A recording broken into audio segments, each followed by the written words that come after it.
At so ayan, hi guys! Welcome back sa channel natin at eto ay tuloy na natin etong si Hunter. Pero bago tayo magsimula ay kung bago ka pa lang sa channel natin ay huwag mo kalimutan mag-subscribe at pakipindot na rin yung notification bell para ma-update ka every time na meron tayong bagong upload. So yun lang naman po at ulit ay maraming salamat sa paghihintay. So huwag na natin patagalin pa, simulan na natin yan.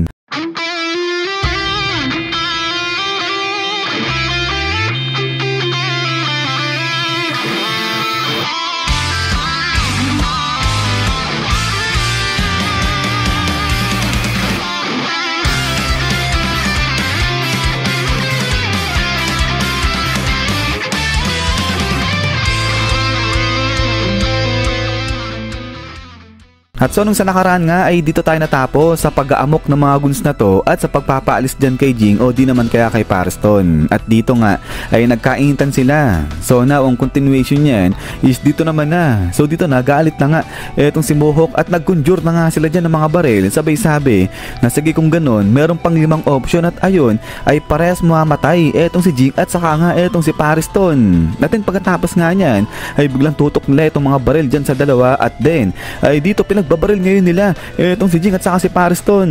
Pero dito ay biglang takbo etong si Parston saka nga si Jing. Pero to grabe bam, nasira kaagad dyan itong area nila. So kaya nga itong mga bata dyan ni Parston at itong dalawa sigaw sila, sabi nga nila teka lang, papatayin nyo ba talaga yan dalawa na yan, sabi nilang ganyan. But then ay dito sa kabilang banda itong grupo nga ni Moher sabi dito sa mga bata ni Parston na huwag silang mangialam. Habang dito sa kabilang banda ay eto nga tuloy sa pagpunta etong si Parston sa si Jing dun sa may basement. At eto nga sabi tuloy ni Mohawk dyan kay Moher na yung dalawa papunta sila dun sa may basement. So kaya naman ito si Moher sabi niya nga dyan sige habulin yung mga yan, huwag papatakasin.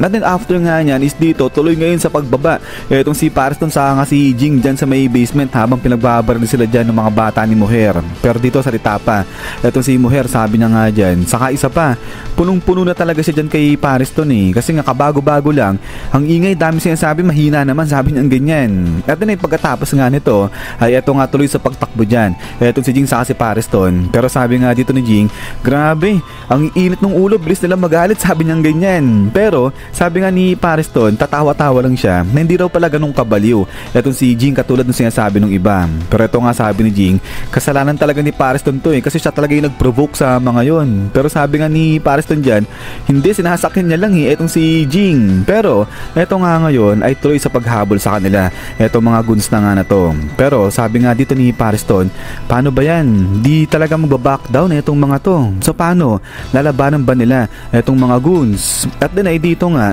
ay salita na etong si Jing, sabi niya nga dyan sige pwede pero konti lang. So ibig sabihin lalabanan nila etong mga to pero hindi masyado. At so ayan habang tatago dito etong dalawa ay biglang salita na nga etong si Jing. Sabay sabi na aba mga emitters yung mga humahabol sa kanila pero yung ginagamit nilang ability conjurer. So sabi nga dito na Jing wala, may hina etong mga to sabi niya ganyan. Pero eto nga si Parston seryoso lang. Sabay sabi dito kay Jing na seryoso ba talaga etong si Jing. So ang ibig sabihin ni Parston dito, seryoso ba si Jing na ipapakita niya sa kanya yung kanyang ability at saka kung paano siya lumaban. But then ay dito nga biglang buwelo etong si Jing. Sabay sabi niya nga dyan na oo naman walang problema sabi niya ganyan. At then pagkatapos nga nito is bam grabe, kala mo nagdabog dito etong si Jing. Pero eto nga pinagsusuntok ngayon ni Jing etong sahig at labasan ngayon yung mga bilog-bilog dyan. So dito tingin-tingin etong si Parston dyan sa kung ano yung ginawa nga ni Jing. At then ay pagkatapos niya nis boom,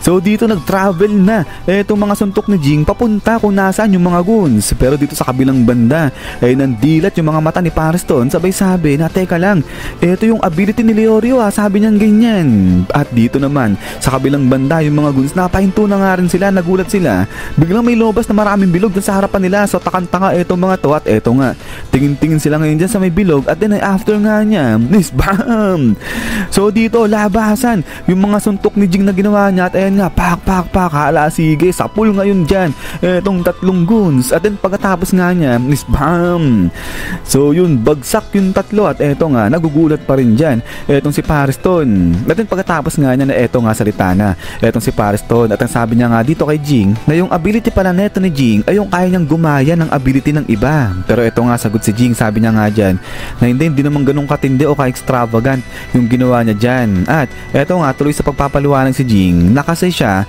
in general kaya niyang gayahin lang yung mga punching ability na tumama sa kanya at talent niya lang daw talaga yan, sabi niya ganun. So dito talaga yung maraming naguluhan sa pinakitang ability na yan ni Jing. But anyways, ay sa pagpapatuloy nga dito ay eto nga yung dalawang natitira pa ay eto nga biglang tago-tago lang sila dyan at dahan-dahan sa pagkilos etong dalawa. At so dito sabi pa nung dalawa na aba tumahimik na dito sa area nila, hindi kaya natalo na yung tatlo nilang kasama. So ngayon ay usap-usap etong dalawa, sabi nga nila na paano ba, tutuloy ba sila? Pero ito sabi nung isa na hindi, wag muna kasi nga baka may signal na ibigay pa sa kanila. Pero dito nga ay makikita natin nasa kabilang panig lang etong si Jing at saka nga etong si Pariston. But then ay eto nga salita dyan etong si Jing, sabi niya nga dyan na si Leorio, diba nagdodoktor siya, sabi niya ganyan. So malamang pinapractice niya nga rin yung pagpapalpit dyan nga sa may mga pasyente nang kagaya sa ganito, sabi niya ganyan. At eto nga bilang hawak ni Jing etong bader at dito nilagay niya itong kamay niya at sabay nga pinalpit niya na o tinap-tap niya na etong kanyang kamay dyan.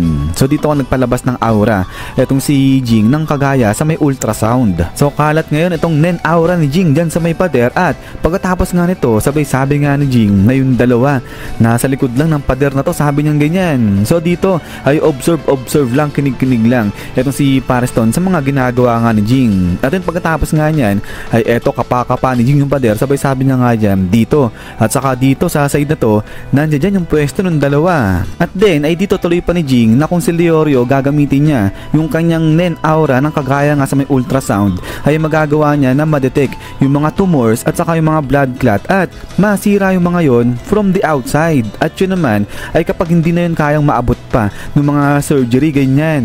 At then sabi nga dito ni Jing at ganito yan kung paano gagawin. At eto nga biglang palabas ngayon dyan ng malaking aura etong si Jing. At then pagkatapos nga niya bam!